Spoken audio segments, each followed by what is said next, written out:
بسم اللہ الرحمن الرحیم صلی اللہ علیہ وآلہ وسلم ربی یسر ولا تعسر وتمم بالخیر۔ کتاب ہے فتح المعین، صفحہ نمبر 14 ہے۔ اوپر سے 8ویں لائن میں ہے وثالثھا غسل یدیہ، اور وضو کا تیسرا فرض ہے وضو کرنے والے کا اپنے دونوں ہاتھوں کو دھونا۔ اب دونوں ہاتھوں سے کیا مراد ہے؟ من کفیہ و ذراعیہ، یا اس کے دونوں پنجے اور اس کی دونوں کلائیاں۔ دیکھیے، کفن کا اطلاق پنجے پر ہوتا ہے،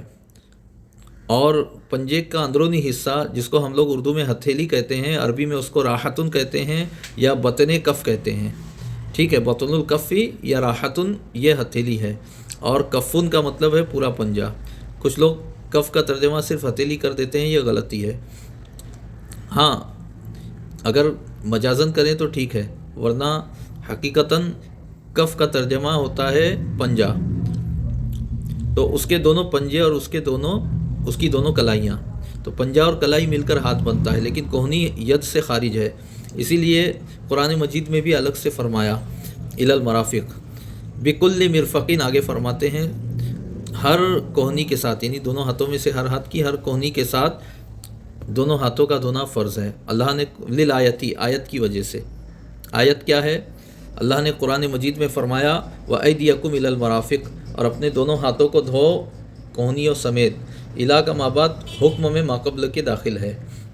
فرماتے ہیں وَيَجِبُ غَسْلُ جَمِيعِ مَا فِي مَحَلِّ الْفَرْضِ مِنْ شَعْرٍ وَظُفْرٍ وَإِنْ طَالَ۔ وَيَجِبُ غَسْلُ جَمِيعِ مَا فِي مَحَلِّ الْفَرْضِ، اور ان سب کا دھونا واجب ہے جو محل فرض میں ہے۔ من شعرٍ وظفرٍ، یعنی بال اور ناخن، بال ناخن وغیرہ جو کچھ محل فرض میں ہے سب کا دھونا واجب ہے۔ وَإِنْ طَالَ، ای وَإِنْ طَالَ كُلُّ مِنْهُمَا، اگرچہ بال اور ناخن میں سے ہر ایک لمبا ہو جائے اور ہاتھ کی حد سے نکل جائے تب بھی دھونا اس کا فرض ہے۔ اب ایک فرعی مسئلہ بیان کرتے ہیں۔ اس کا حاصل یہ ہے کہ اگر کوئی وضو کرے، پہلی مرتبہ وضو کرنے میں پہلی مرتبہ کا دھونا فرض ہے، دوسری اور تیسری مرتبہ کا دھونا یہ سنت ہے۔ تو اگر کوئی پہلی مرتبہ وضو کرے تو جب تک کہ ایک مرتبہ پورے فرض محل پر سے پانی نہ بہے تب تک کہ ایک مرتبہ کا دھونا شمار نہیں ہوگا۔ جب تک کہ ایک مرتبہ پورے محل فرض پر پانی نہ بہے ایک مرتبہ شمار نہیں ہوگا۔ اگر پورے محل فرض پر اس نے پانی نہیں بہایا، کچھ حصہ چھوڑ دیا، اب دوبارہ باہر آئے تو یہ دوبارہ نہیں ہوگا۔ جب پہلی مرتبہ جب بچا ہوا حصہ دھلے گا تب یہ اب ایک مرتبہ ہوگا۔ لیکن اگر اس نے بھول سے پہلی مرتبہ دھونے میں کوئی حصہ چھوڑ دیا، بھول سے، جان بوجھ کر نہیں، غفلت کی وجہ سے یا نسیان کی وجہ سے ایک حصہ چھوڑ دیا، اب اپنے گمان میں تو وہ سمجھ رہا ہے کہ پہلی مرتبہ مکمل میں نے دھو لیا، اب اس کے گمان کے مطابق وہ دوسری یا تیسری مرتبہ دھو رہا ہے۔ تو اب ایسی صورت میں جو پہلی مرتبہ حصہ رہ گیا تھا وہ اس کے گمان کے مطابق دوسری یا تیسری مرتبہ دھونے میں دھل گیا، تو یہ کافی ہوگا، اس کا وضو ہو جائے گا۔ ٹھیک ہے، اسی طریقے سے اگر کوئی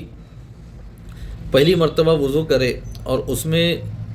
فرض جگہ کے کسی حصے کو دھونے سے بھول جائے، دھونے سے رہ جائے کوئی حصہ، اب اس کے بعد وہ وضو کرنا بھول گیا، تو بھولنے کی وجہ سے وہ دوبارہ وضو کر رہا ہے، نسیان کی وجہ سے دوبارہ وضو کر رہا ہے، تو اس میں ظاہر ہے کہ نیت میں فرضیت ہوگی اور فرضیت میں جزم ہوگا، رفع حدث کی بھی نیت ہوگی۔ تو ایسی صورت میں جو پہلی مرتبہ وضو کیا تھا جس کو بھول گیا، اس لیے اب وہ نئے سرے سے وضو کر رہا ہے، تو جو پہلی مرتبہ وضو کرنے میں جو محل فرض کی کوئی جگہ باقی رہ گئی، یہ جو دوسری مرتبہ بھولنے کی وجہ سے جو وضو کر رہا ہے اس میں وہ جگہ دھل گئی تو اس کا وضو ہو گیا۔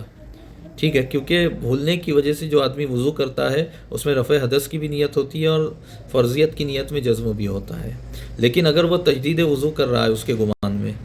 یا وہ وضو احتیاطی کر رہا ہے اس کے گمان میں، تو اب ایسی صورت میں پہلی مرتبہ جو حصہ دھلنے سے رہ گیا وہ وضو احتیاطی میں دھلا تو یہ کافی نہیں ہے، یا وضو تجدید وضو میں دھلا تو بھی کافی نہیں ہے۔ کیوں؟ کیونکہ تجدید وضو میں رفع حدث کی تو نیت ہوتی ہی نہیں ہے، اور وضو احتیاطی میں بھی جزم نہیں ہوتا فرضیت میں، تو اس وجہ سے پہلی مرتبہ جو حصہ دھلنے سے رہ گیا وہ تجدید وضو میں یا وضو احتیاطی میں دھلا تو کافی نہیں ہوگا، مگر یہ اس صورت میں ہے جب اسے بعد میں معلوم پڑے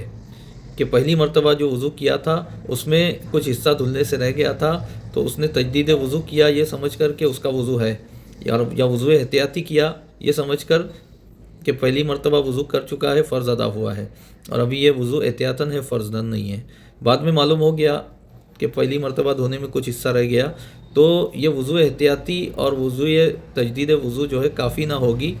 اس دوران اگر پہلی مرتبہ کے دھونے سے جو حصہ رہ گیا وہ دھل گیا تو، کیونکہ نیت میں جو ہے وہ جزم نہیں ہے، رفع حدث کی نیت نہیں ہے۔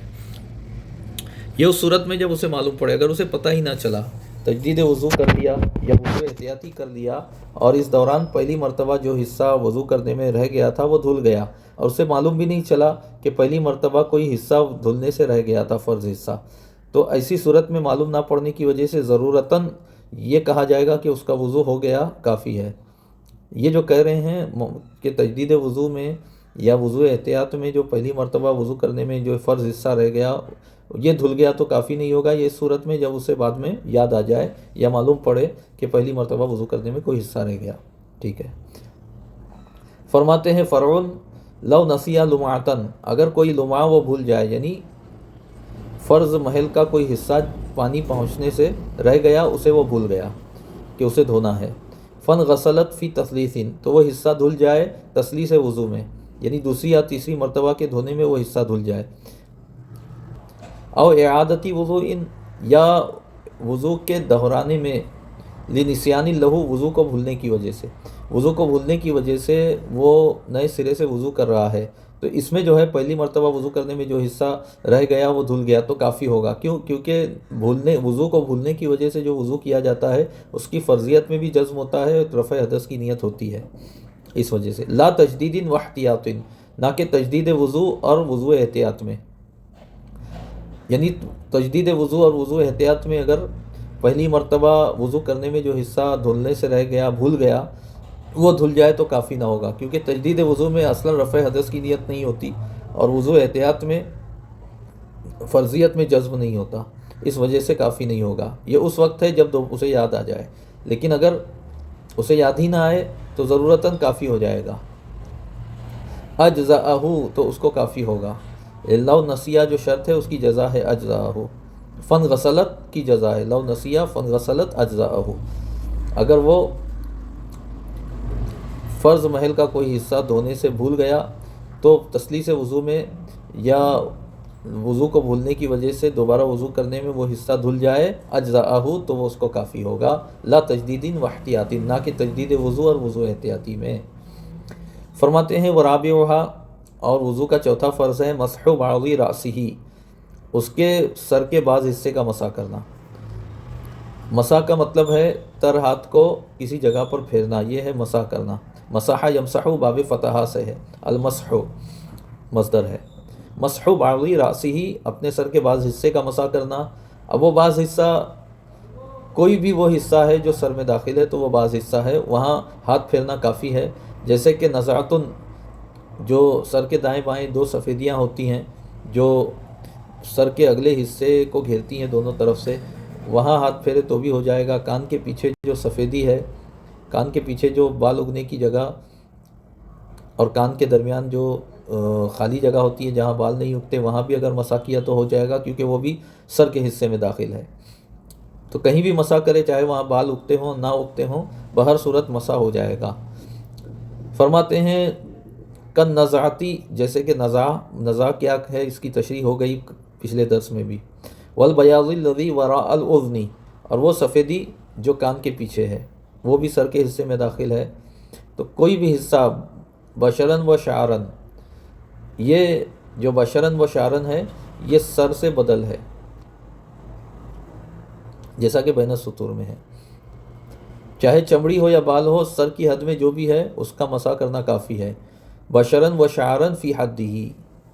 چاہے وہ چمڑی ہو یا بال ہو، سر کی حد میں اس کا مسح کرنا کافی ہوگا، ولو بعض شعرۃ واحدۃ، اگرچہ ایک بال کا بعض حصہ ہی کیوں نہ ہو،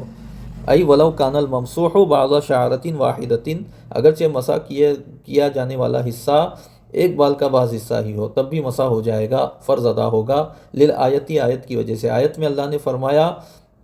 وَامْسَحُوا بِرُؤُوسِكُمْ، اور اپنے سروں کا مسح کرو، تو جس فعل پر مسح راس لغت کے مطابق لغوی معنی کے اعتبار سے جس فعل میں سر کا مسح کرنا صادق آئے گا تو اس سے فرض ادا ہوگا، تو سر کے حصے کی کسی بھی حصے کو، اگرچہ ایک بال کا بعض حصہ ہو، اگر آپ تر ہاتھ پھیریں گے تو اس کو لغت میں مسح راس کہیں گے، لہٰذا فرض ادا ہو جائے گا۔ یہی امام شافعی نے فرمایا۔ قال البغوی، امام بغوی نے فرمایا، ینبغی اللہ یجزئ اقل من قدر ناسیتی، واجب ہے کہ کافی نہ ہو ناسیہ کی مقدار سے کم،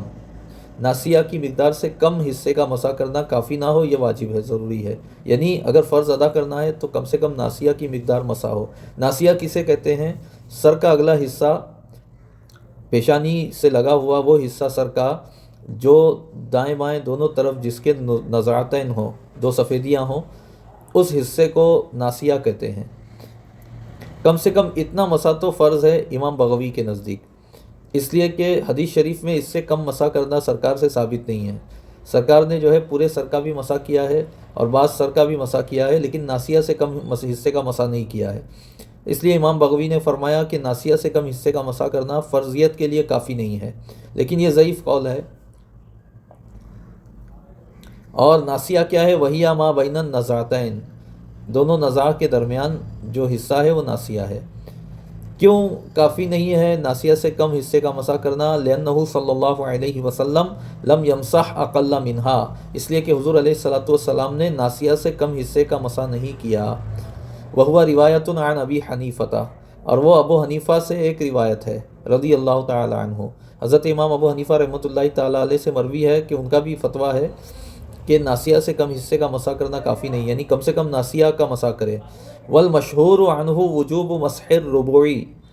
اور امام ابو حنیفہ سے جو مشہور مذہب ہے ان کا، وہ چوتھائی سر کے مسح کا واجب ہونا ہے۔ چوتھائی سر کا مسح جو ہے واجب ہے۔ ابھی ہم یہاں واجب کہہ رہے ہیں، مگر ہمارے مذہب میں فرض اور واجب ایک معنی میں ہے۔ کوئی حنفی سنے گا تو کہے گا ارے نہیں ہمارے ہاں چوتھائی سر کا مسح کرنا واجب نہیں ہے بلکہ فرض ہے۔ تو اس لیے یہ شبہ پیدا نہ ہو، اس لیے میں بتا رہا ہوں کہ ہمارے شافعی مسلک میں فرض کی جگہ بھی واجب کا اطلاق ہوتا ہے، جو حنفی مذہب میں فرض ہوتا ہے، اور جو واجب ہے اس کی جگہ بھی فرض کا اطلاق ہوتا ہے۔ فرض و واجب ہمارے مذہب میں ایک دوسرے کے مترادف ہے، یعنی حنفی مذہب میں جو واجب ہے ہم اس کو فرض بھی کہہ دیتے ہیں، واجب بھی کہہ دیتے ہیں۔ حنفی مذہب میں جو فرض ہے ہم اسے فرض بھی کہہ دیتے ہیں، واجب بھی کہہ دیتے ہیں۔ تو فرض اور واجب دونوں ایک دوسرے کے مترادف ہیں ہمارے مذہب میں۔ وصلی اللہ علی سیدنا محمد وآلہ وصحبہ اجمعین والحمد للہ رب العالمین۔